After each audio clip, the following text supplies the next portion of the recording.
ازيكم يا فنانين؟ اخباركم عاملين ايه؟ معاكم مازن عجوز. اولا كل سنه وانتم طيبين. ثانيا الفيديو ده يعتبر ريميك للفيديو القديم اللي انا كنت عامله، اللي هو ازاي تعمل كارت العاديه. تمام. في الفيديو ده هيكون كواليتي الصوت احلى ان شاء الله، وطريقه الشرح هتكون افضل. وكان في غلطات بتبقى في الفيديوهات القديمه، فنقدر ان احنا كل فتره كده نجدد الفيديوهات ان شاء الله، ونحاول نقدم ال الفيديو بطريقه تكون افضل ومناسبه ليكم اكتر. تمام. في البدايه بتحتاج الفايل مثلا، حاجه زي كده نبدا ان احنا نشتغل عليها. مش شرط انك تعمله من البدايه، خلاص موجود، مش هنقعد نظبط من اول وجديد. تمام. هتلاقي اللينكات في الوصف، او هتلاقي اللينك في وصف الفيديو. تقدر انك تحمل تشكيلة كبيرة من الاشكال الكروت بتاعت العادية، ولو انت حابب تعمل حاجة تقدر انك تعملها بسهولة. تمام. اول حاجة بنعملها طبعا ان احنا خلاص هنشتغل على دي. احنا الحاجات دي كلها ثابتة، اللي هم الدراعين اللي من على الجنب والقطعة دول خلاص ثابتين، والظهرية بتاعتهم. الشغل بتاعنا كله فين؟ الشغل بتاعنا كله في الجزئية دي. تمام. فاول حاجه بتعملها انك بتعمل بريك كيرف ابارت، او بتضغط من فوق هنا، او بتضغط كليك يمين، بعد كده بريك كيرف ابارت. وبعد كده بنيجي حاسفين المربع الداخلي ده او المستطيل الداخلي، ونبدا نعمل واحد غيره. هو ده تقريبا حوالي 17 سنتي او 16 سنتي، مش تفرق معانا يعني تكون بالظبط. فبناخدها كده بالوايم بالتقريبي، او ممكن لو انت عاوز تطلع معاك بيرفكت اكتر، تبقى مظبوطه من كل الزوايا، بتيجي من هنا من على اليمين وبتضغط على السهم ده وتختار كونتور، وتبدأ انك تشد بالشكل ده. تمام كده هتكون معاك افضل. وطبعا ما تنساش او ما تخلص تدوس على كنترول كي، بحيث تفصل الكونتور عن الشكل الاساسي اللي انت عملت منه كونتور. تمام. دلوقتي خلاص انا كده بقى عندي المربع ده. نبدأ ان احنا نشيله ونخلي دي كده على جنب برضو، مش عاوزين سعادتك. ونشوف بقى احنا هنا عايزين نعمل ايه. انا هكتب مثلا كل عيد وانت عيدي، او ايا كان كل عيد وانت عيدي. يعني هي بتتكتب عربي مش عارف ليه. تمام. وبعد كده ببدأ ان انا اختار الفونت اللي انا محتاجه. انا على سبيل المثال اختار الفونت ده. ماشي شغال، مش انا بس مجرد شرح لا اكثر ولا اقل زي ما قلت. طبعا بنجي نعمل لها ويلد. انا بضغط على الدبليو بعمل لها ويلد. تقدر تشوف فيديو الاختصارات. لو انت مش عامل اختصار بتيجي من على اوبجكت فوق، بعد كده بتخش على شيبنج، بعد كده بتعمل ويلد. اوكي بس كده. تمام. فببدأ ان انا اظبط بقى المقاس بتاعي اللي انا محتاجه. خليها مثلا كده. تمام. مفيش اي مشكلة. ونبدأ ان احنا نعمل لها كونتور بالمنظر ده. تمام. طبعا بخليه مثلا راوندد، بحيث يبقى ما يبقاش فيه اي ما يعورش او كده. ماشي. بعد كده بضغط على كنترول كي، وباجي من هنا من على الكالر وبخليها اوتلاين، واعمل لها انفل بالشكل ده، او تيجي من هنا تعمل لها نو فيل. تمام. بس انا برضو دي اعمل لها اختصار. وبعد كده باجي مسنتر الكلام ده كله عن طريق ان انا بضغط على حرف السي، وببدأ ان انا اطلع فوق كده شوية على سبيل المثال.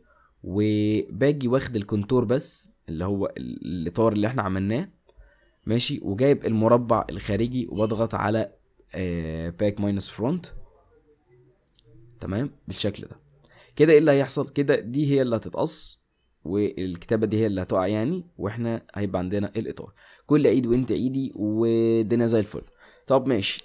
نيجي مثلا عايزين نكتب اسم مثلا هنا نورة مثلا. انا مش عارف ايه نورة، بس نورة مش شغال. بخليها مثلا بالفونت ده اللي هو فونت المتين. ماشي بالمنظر اللي احنا شايفينه ده كده اهو. وبعد كده باجي طبعا برضو زي ما قلت بنعمل لها ويلد الاول. ندوس على الدبليو، وبعد كده باجي على الكونتور وابدا اللي انا اكبر شويه بالمنظر ده. وبعد كده بضغط على كنترول كي. ماشي. واوتلاين نو فيل بالمنظر اللي احنا شايفينه. باجي نازل بيها لتحت برضو شويه، وجايب الاوتلاين، و قبل اي حاجه نسنتر بس. بعد كده بقى جايب الاوتلاين، وجايب بتاع اللي هو المربع المستطيل بتاعنا، وبرضه نفس الكلام. بعتذر بس وبرضه نفس الكلام بضغط على باك ماينس فرونت بالمنظر اللي احنا شايفينه ده.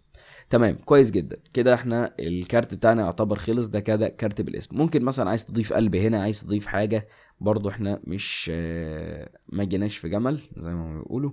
فنيجي هنا ادي الشكل، بختار شكل القلب. ممكن تجيب مثلا اي قلب جاهز، فيه قلوب كتيره اشكال مختلفه ماشي. وممكن مثلا والله اللي خليه زي ما هو.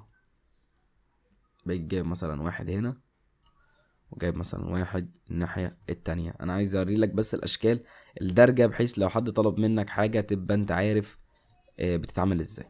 تمام كده الكارت بتاعي يعتبر خلصان. ممكن اعمله كومباين هنا من فوق، وبعد كده باجي سي اي بالمنظر ده. دلوقتي خلاص كده الدنيا تمام التمام. ممكن بقى انك تخلي ده سكان، تخلي ده سكان، تخليه يتقص عادي. كل الكلام ده زي ما قلت براحتك انت. فانا باجي اعمل كومباين هنا من فوق، وبعد كده بديها مثلا فيل بالمنظر اللي انت شايفه ده. كده هيبقى ظاهر عندك الكارت اللي هيتقص الابيض ده. الفوارغ البيضه دي كلها هي اللي هتقع. تمام. والكارت عندك هيبقى الظاهر بالاحمر ده.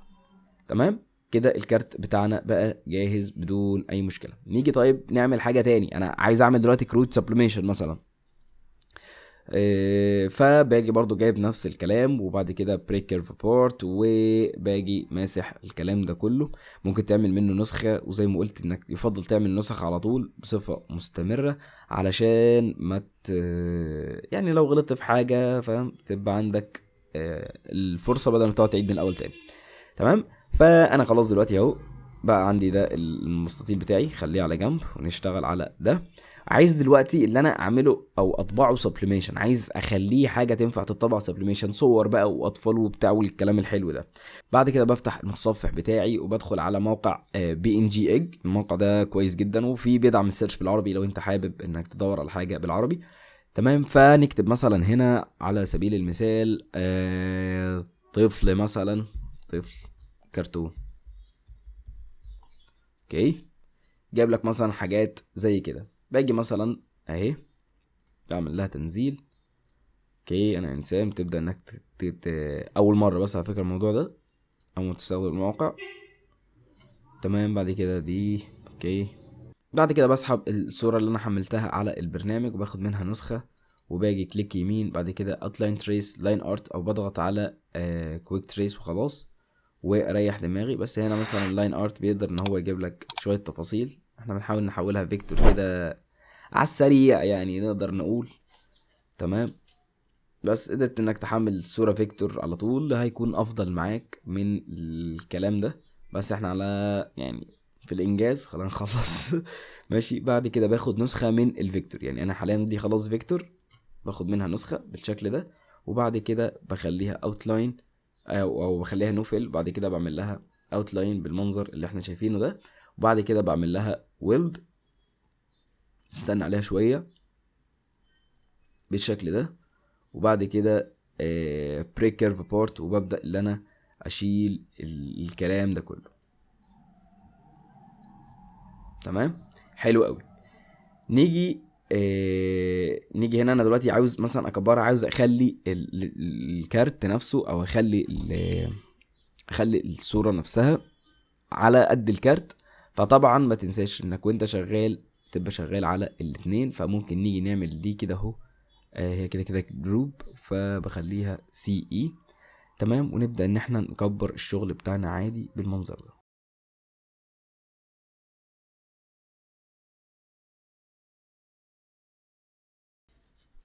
تمام. انا كده خلاص ضفت الاسم. عايز مثلا احط عيد سعيد هنا برضو واخليها ملونة. انا دلوقتي جيت فتحت ملف زي كده، ده ملف حاجات اشكال للعيد وكده. هاخد مثلا صورة او مخطوطة زي دي. تمام. متحملة من على النت، دي فيكتورز عموما فحوارها خلصان. باخد برضو منها نسخة زي ما قلت، وباجي جايب دي كده اهو، وباجي اعمل لها ويلد بالشكل، او باجي هنا اهو عليها. بعد كده بعمل انجروب وبعمل لها كومباين بالمنظر ده. وبعد كده بعمل انفيل، وبعد كده اوتلاين تاني. و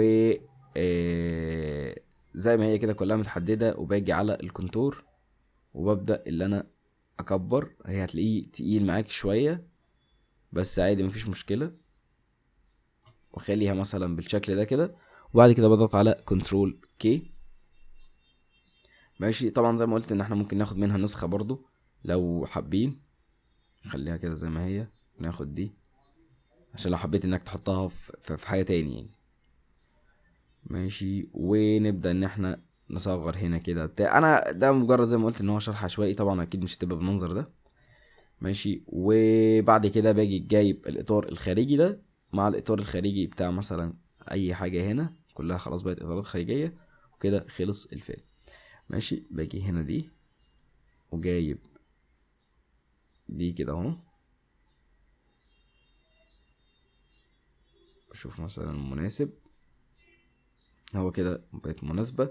ممكن مثلا كلمة خالد دي اخليها باللون الاحمر، اي حاجة، زي ما قلت ان هو مجرد شرح. بعد كده بجيب الاطار الخارجي واحاول ان انا اظبطه تمام، وبكده ده هيعتبر هيبقى ده الشكل النهائي. انا بحاول بقدر الامكان ان انا بس اديلك فكرة انت ممكن تعمل ايه، او ممكن آه يعني انت وابداعك بقى. هاخد منها نسخة تانية وهبدأ اشيل منها الكتابات دي كلها والصورة والاسم والكلام ده كله، بحيث ان احنا نخلي حاجة قص وحاجة طباعة. بعد كده احدد صورة الولاد عشان نسينا نعمل لها ولد، ونيجي لحمينها كلها في بعضيها بالشكل ده تمام. وبكده بقى عندي واحدة طباعة وعندي واحدة قص.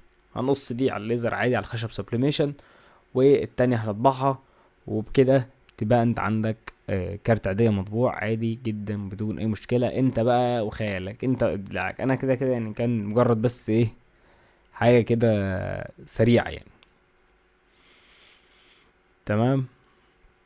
بس ده كده كان فيديو النهاردة، يا رب يكون الفيديو عجبكم. لو عجبك متنساش تشترك في القناة لو مكنتش مشترك، وزر الجرس ولايك للفيديو.